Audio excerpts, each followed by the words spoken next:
حي على الصلاة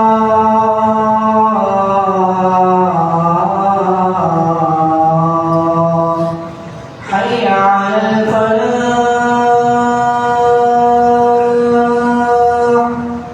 حي على الفلاح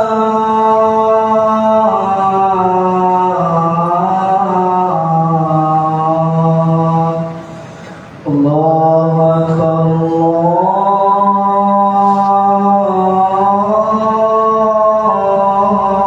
الله أكبر لا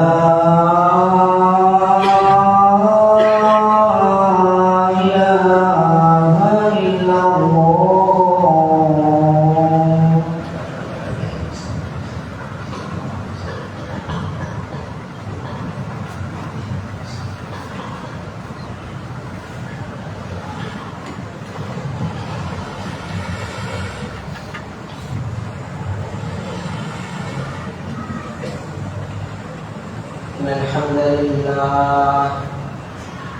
الحمد لله وحده والصلاة والسلام على من لا نبي بعده أشهد أن لا إله إلا الله وأشهد أن نبينا وصفينا وحبيبنا وشفيعنا وقرة أعيننا مولانا محمدا صلى الله عليه وعلى آله وأصحابه أجمعين.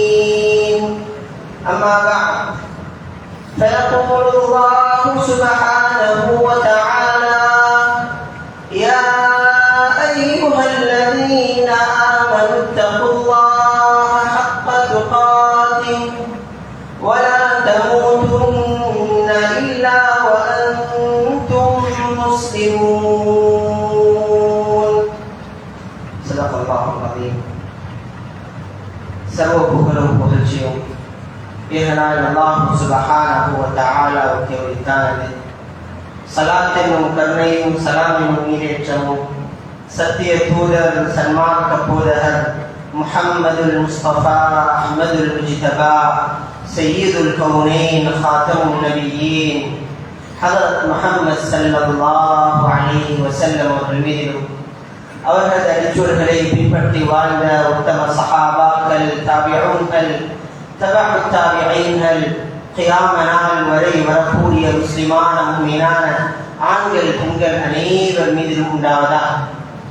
பிரதமான ஜும்ஆவுக்கு சமூகம் தந்திருக்கும் என் அருமை இஸ்லாமிய சகோதரர்களே, அல்லாஹ்வின் நல்லடியார்களே, எல்லா நிலைமைகளிலும் இரவிலும் பகலிலும் இரவிலும் வெளிச்சத்திலும் ஏகனாய் அல்லாஹ் சுப்ஹானஹு வ தஆலாவை அஞ்சி பயந்து வாழுமாறும் அவனுடைய ரசூல் ஸல்லல்லாஹு அலைஹி வஸல்லம் அவர்களும் எவைகள் நல்லதென்று கூறியிருக்கின்றார்களோ அவைகள் நம்முடைய வாழ்வில் எந்த அளவு எடுத்து நடக்கும்படியும் எவைகள் கூடாதது ஹராமானது பாவமானது என்று கூறியிருக்கின்றார்களோ அவைகள் நம்முடைய வாழ்க்கையை விட்டும் தூரமாக்கி வாழுமாறு முதலில் அடியேனாகி எனக்கும் அப்பாதங்களுக்கும் வசியத்தும் நசீஹத்தும் செய்து கொள்கிறேன்.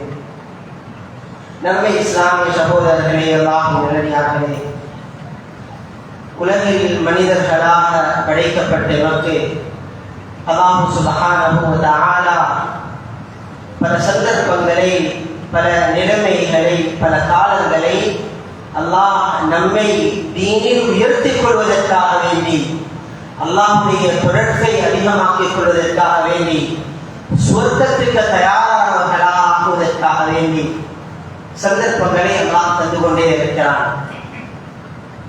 அது ரமலானுடைய காலங்களாக இருக்கலாம், முஹர்ரம் மாதத்தினுடைய ஆரம்ப நாட்களாக இருக்கலாம், ரமலானுடைய கடைசி இரவுகளாக இருக்கலாம், அதே போன்று நாம் வீற்றிருக்கக்கூடிய இந்த துல்ஹிஜ்ஜாவுடைய காலங்களாக இருக்கலாம்.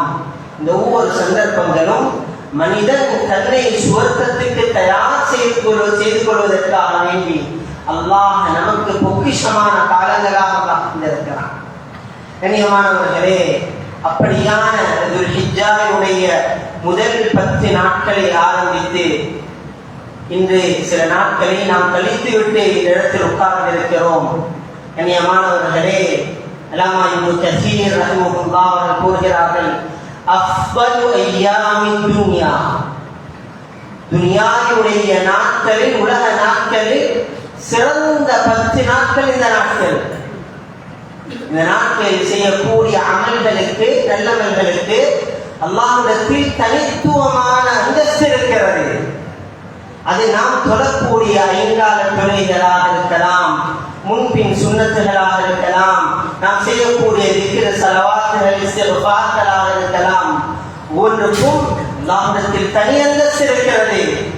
இந்த காலங்களில் செய்யக்கூடிய அமல்களை போன்ற அந்த அந்தஸ்து இன்றைய காலங்களில் கிடைக்க மாட்டாது. இது வருடத்தில் வரக்கூடிய ஒரே ஒரு 10 நாள்.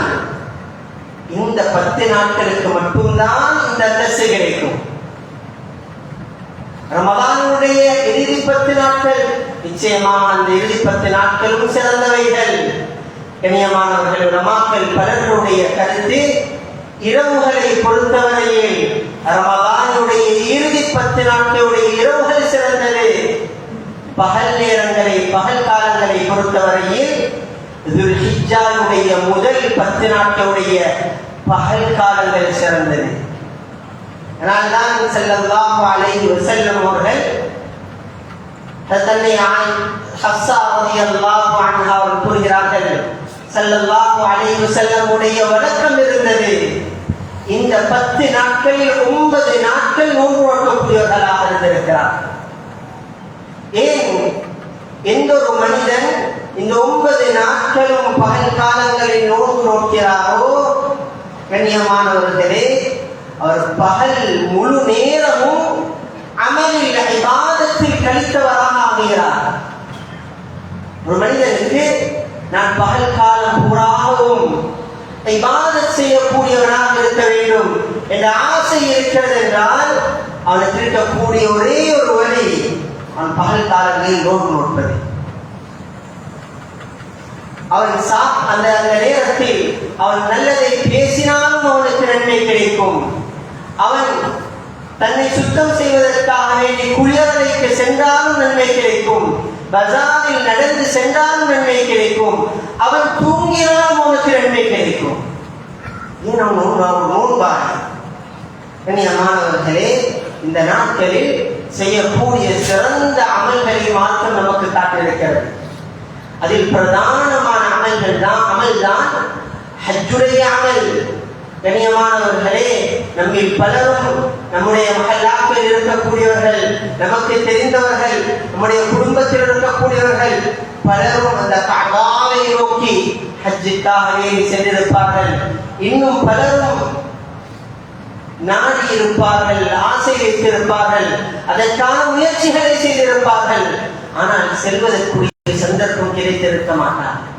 கண்ணியமானவர்களே, அல்லாஹ் சுப்ஹானஹு வ தஆலா இந்த ஹஜ்ஜுடைய அமலை ஒரு சிறந்த அமலாக ஆக்கியிருக்கிறார். காலத்தினுடைய சுற்றோட்டம் இந்த ஹஜ்ஜுடைய பெருமதி, ஹஜ்ஜுடைய அமலுக்குரிய பெருமதி மக்களிடத்தில் குறைந்து கொண்டு போவதை பார்க்கிறோம். ஒரு காலம் இருந்தது, வீட்டில் இருக்கக்கூடிய பெரியவர்கள் எல்லாம் வீட்டில் கஅபாவை தொங்க வைத்திருப்பார்கள். கஅபாவுடைய அந்த முஸல்லா வடிவில் இருக்கக்கூடிய படத்தை தொங்க விட்டிருப்பார்கள். அதை பார்த்து கூறுவார்கள் சிறுவர்களுக்கு, நாங்கள் எல்லாம் ஒரு நாளைக்கு ஹஜ்ஜுக்காகவே இந்த இடத்துக்கு போகணும், துஆ கேளுங்க என்பதாக சொல்லக்கூடிய காட்சியை கண்டோம். கண்ணியமானவர்களே, இன்று நம்மோடு இருக்கக்கூடிய எத்தனையோ பிள்ளைகளுக்கு ஹஜ் என்றால் என்ன என்று கூட தெரியாத அளவுக்கு ஹஜ்ஜுடைய பெருமதி நம்மிடத்தில் குறைந்து கொண்டு செல்வதை காண்கிறோம். இந்த வசதி படைத்தவர்கள் கூட நினைக்கிறார்கள், ஹஜ் என்பது அது நம்முடைய ஒரு விருப்பத்துக்குரிய அமல். எப்படி சுன்னத் தொழுவது அது விருப்பமான ஒரு அமலோ, விரும்பினால் தொழலாம், விரும்பாவிட்டால் அதனை விடவும் அனுமதி இருக்கிறது என்பதை போன்று வசதி படைத்தவர்களும் அல்லாஹ் மனிதர்களை பாதுகாக்க வேண்டும் நினைக்கிறார்கள். ஹஜ்ஜி நமக்கு இயலும் என்றால் செய்யலாம், இல்லை என்றால் விட்டுவிடலாம். கண்ணியமானவர்களே, நாம் நினைப்பதை போன்று ஹஜ் என்பது பெரிய பணக்கார வர்க்கத்தில் நிச்சயமாக பணம் படைத்தவர்கள் தான் ஹஜ் செய்ய வேண்டும் என்றாலும் நாம் நினைப்பதை போன்று அவர்கள் பெரிய பணக்காரர்களாக இருக்க வேண்டும், அவர்கள் தான் ஹஜ் செய்வார்கள் என்று நம்மில் பலரும் நினைத்துக் கொண்டிருக்கிறார்கள்.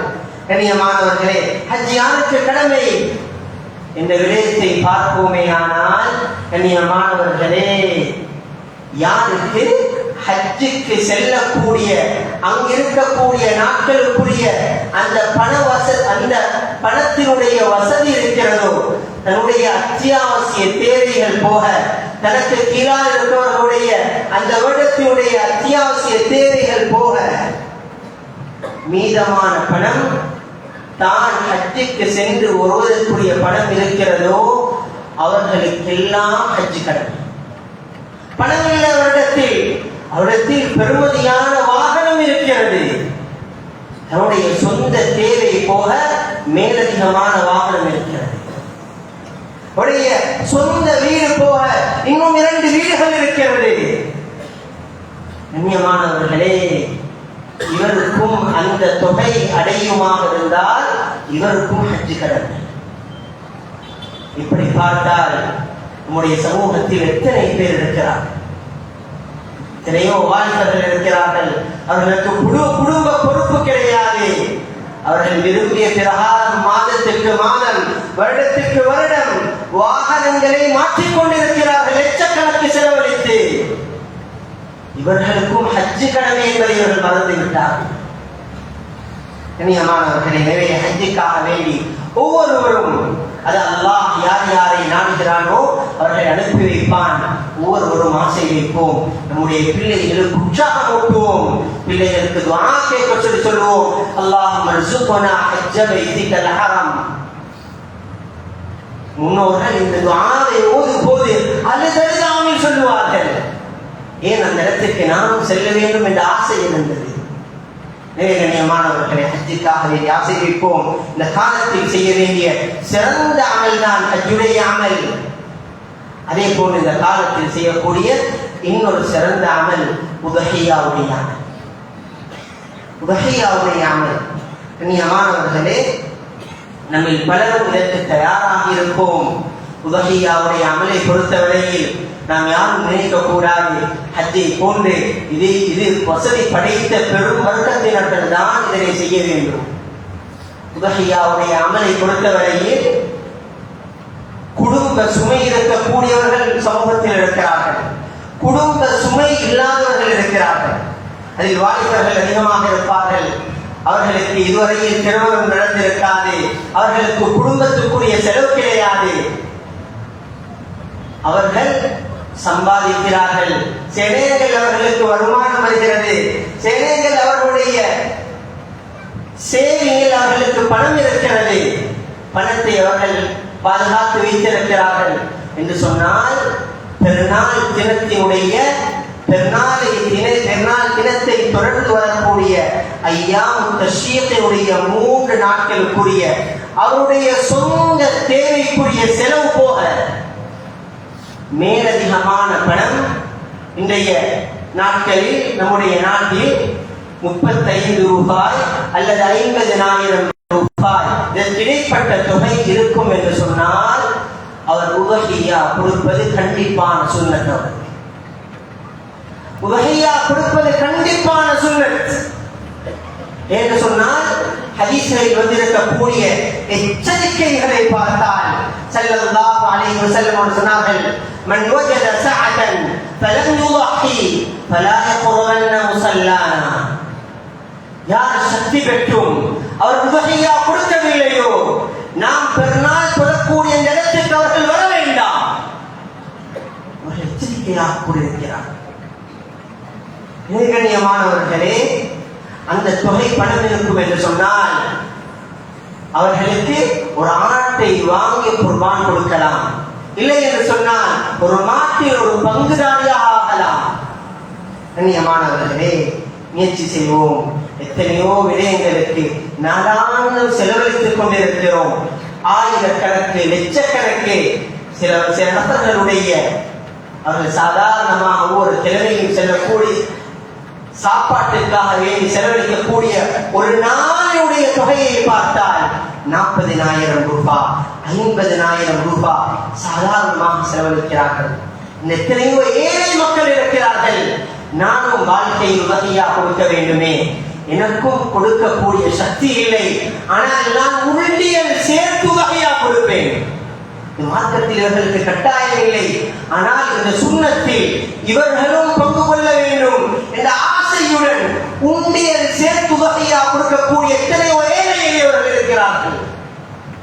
இந்த சந்தர்ப்பத்தில் வசதி படைத்த வாலிபர்கள், வசதி படைத்தவர்கள் இந்த விடயத்தில் நாம் பின்வாங்கினோம் என்று சொன்னால் அல்லாஹ்விடத்தில் பெரும் குற்றவாளியாக நாம் ஆகிவிடுவோம். மார்க்கத்தில் பெரும் பின்னடைவை நாம் சந்தித்து விடுவோம். கண்ணியமானவர்களே, உதகியாவுடைய விடயத்தில் கவனம் செலுத்துவோம். யாரெல்லாம் உதகியாவுக்காக வேண்டி தயாராக இருக்கிறோமோ, கண்ணியமானவர்களே, நம்முடைய நீயத்துகளை சீராக்கிக் கொள்வோம். அல்லாஹ்வுக்காக வேண்டி இந்த குர்பானியை நான் கொடுக்கிறேன். சுன்னத்து அபீக்கும் இப்ராஹீம் ஸல்லல்லாஹு அலைஹி வஸல்லம் அவர்கள் சொன்னார்கள், இது உங்களுடைய தந்தை இப்ராஹீம் அலைஹிஸ்ஸலாத்து வஸ்ஸலாம் அவருடைய வழிமுறை. இது நபி அவர்கள் நமக்கு செய்து காட்டியிருக்கிறார்கள், நம்முடைய சஹாபாக்களை வலியுறுத்தி இருக்கிறார்கள், ஏவி இருக்கிறார்கள். நாம் செய்கிறோம் ஒரு மகத்தான அமல், சிறந்த அமல், கபூலியத்து மிகவும் அருகே இருக்கக்கூடிய அமல். ஸல்லல்லாஹு அலைஹி வஸல்லம் அவர்கள் சொன்னார்கள், உதகியாவுடைய அந்த குர்பானியை அறுத்து அதோடைய இரத்தத்தினுடைய சொட்டு நிலத்தை தொடுவதற்கு முன்னால் அந்த உதகியாவை அல்லாஹ் ஏற்றுக்கொள்கிறான். இப்படியான சிறந்த அமலை செய்ய நாம் இருக்கிறோம். கண்ணியமானவர்களே, யாரெல்லாம் தனியாக குர்பான் கொடுக்கிறோமோ நாம் உள்ளத்தில் வைத்துக் கொள்வோம், அல்லாஹ்வுக்காக வேண்டி நான் உதகியாக கொடுக்கிறேன். இது பெருமைக்காக வேண்டி அல்ல. அவர் இத்தனை லட்சத்தினுடைய மாட்டை வாங்கியிருக்கிறார், நான் அதை விட அதிகமான மாட்டை நான் வாங்க வேண்டும். நிச்சயமாக மார்க்கத்தில் செலவழிப்பது, மார்க்கத்துக்காக செலவழிப்பது இது வரவேற்கத்தக்கது. ஆனால் இதில் அல்லாஹ்வுடைய அந்த அல்லாஹ்வுக்காக என்ற நியத்து இல்லாமல் வேறு நியத்துகள் மாறும் என்று சொன்னால் நம்முடைய லட்சக்கணக்கான செலவழிப்புகளை நாம் செலவழிப்பதை விட நெருப்பில் இடுவது சிறந்தது. 15 லட்சத்துக்கு நாம் மாடு வாங்குகிறோம், நிச்சயமாக சிறந்தது, கண்ணியமானது. மார்க்கத்துக்காக செலவழிக்கிறோம். 10 லட்சத்திற்கு நான் மாடு வாங்குகிறேன், சிறந்தது. ஆனால் நியத்து மாறிவிடக் கூடாது. நியத்து மாறிவிடும் என்று சொன்னால் நான் அந்த 10 லட்சம் ரூபாவை நான் நெருப்பில் சுடுவதற்கு சமம். அந்த குர்பானியை கொண்டு அல்லாஹ்வுக்கு எந்த ஒரு தேவையும் இல்லை. நான் நியத்துகளை சீராக்கிக் கொள்வோம். யாரெல்லாம் கூட்டாக குர்பானிகளை கொடுக்கிறோமோ, கூட்டாக குர்பானிகளை யாரெல்லாம் முன்னின்று செயல்படுத்துகிறார்களோ, இவர்கள் நான் ஒரு உதவியாக இந்த மார்க்கத்தினுடைய கடமையை செய்வதற்கு உதவியாக இந்த வேலையை செய்து கொடுக்கிறேன் என்ற நியத்துடன் செய்வோம். அல்லாஹ் நிச்சயமாக நமக்கு பூர்த்தியான கூலியை தருவான். இதை கொண்டு சம்பாதிக்கக்கூடிய நோக்கங்களை கூட்டு உதவியா என்பது அது ஒரு சமூகத்திற்குரிய உதவி. அது சம்பாதிக்கக்கூடிய வழி அல்ல. அது சமூகம் கேட்கக்கூடிய கேள்விகளை பார்த்தால் ஹஜ் உம்ராக்கள் என்று எப்படி சம்பாதிக்கக்கூடிய பணத்தை பெறக்கூடிய வழியாக மாறிவிட்டதோ, அதே போன்று காலப்போக்கில் கூட்டு உதவியாகவும் சம்பாதிக்கக்கூடிய ஒரு வழியாக மாறிவிடுமோ என்ற பயம் இருக்கிறது. கண்ணியமானவர்களை, உடைய நியத்தை சீராக்கிக் கொள்வோம். நாம் குர்பானி கொடுக்கக்கூடிய மாடுகளை, அந்த குர்பானி கொடுக்கக்கூடிய அந்த மிருகங்களை நாம் சென்று பார்வையிடுவோம். இதுதான் நமக்குரிய உதவியா? குர்பானி கொடுக்கக்கூடிய நேரத்தில் அந்த இடத்தில் சமூகம் அளிப்போம். இதெல்லாம் மார்க்கத்தினுடைய சுன்னத்துகளாக இருக்கிறது. கண்ணியமானவர்களுடைய விஷயத்தில் கவனம் செலுத்துவோம். அதே போல் நமக்கு முன்னால் வரக்கூடிய இந்த புதன்கிழமை அரஃபாவுடைய நோன்பு இருக்கிறது. ஸல்லல்லாஹு அலைஹி வஸல்லம் நமக்கு இந்த 9 நாட்கள் ஆரம்ப நாட்களுடைய நோன்பு நோக்கக்கூடிய சந்தர்ப்பம் கிடைக்கவில்லையா? தாராளமாக முன்னால் வரக்கூடிய இந்த அரஃபாவுடைய நோன்பை நோக்கலாம்.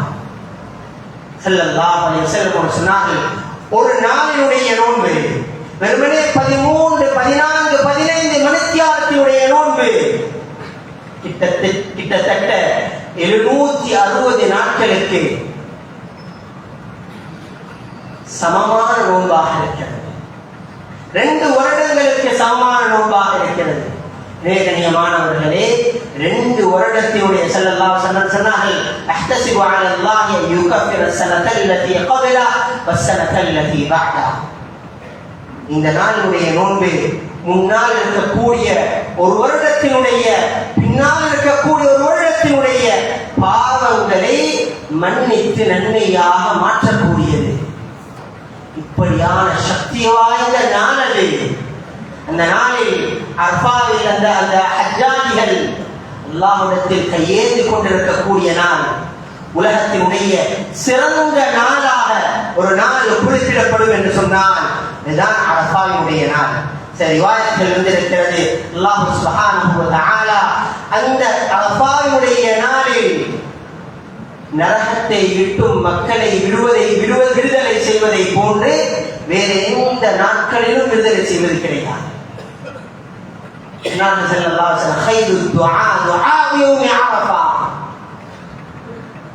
அதிகமாக நம்மை பலரும் நோன்பு நோக்கிறார்கள். நோன்பு நோக்கக்கூடிய பழக்கம் உள்ளவர்கள் இருக்கிறார்கள்.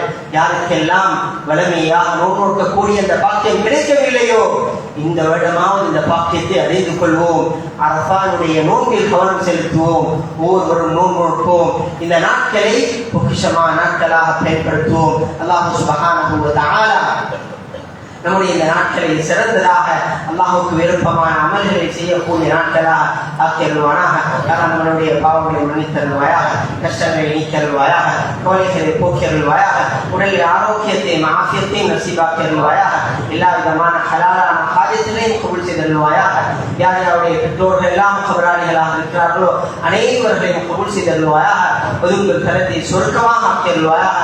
யார் யாருடைய பெற்றோர்கள் எல்லாம் உயிரோடு வாழ்ந்து கொண்டிருக்கிறார்களோ அவர்கள் அனைவரும் கபூல் செய்தருவாயாக. இறுதி மூச்சை சிறந்ததாக ஆக்கியருவாயாக. சுவர்க்கவாதிகளாக ஆக்கியருவாயாக.